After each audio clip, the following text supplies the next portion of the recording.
Medang Jempa, pohon yang memiliki nilai historis di Aceh dengan nama ilmiah Mognalia montanal yang kini telah mulai langka ditemukan di hutan kawasan Aceh.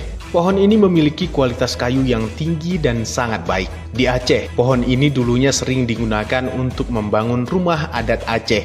Menurut sejarah, tahun 1977, medang jempa masih banyak ditemukan tumbuh di pekarangan rumah warga. Namun sekarang sangat sulit didapatkan meskipun mendaki ke hutan-hutan di bumi Serambi Mekah itu.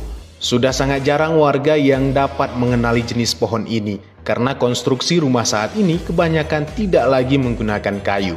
Beberapa tahun belakangan, banyak yang berupaya membudidayakan kembali pohon bernama medang jempa ini. Mereka ingin membuktikan bahwa budaya menanam masih belum hilang.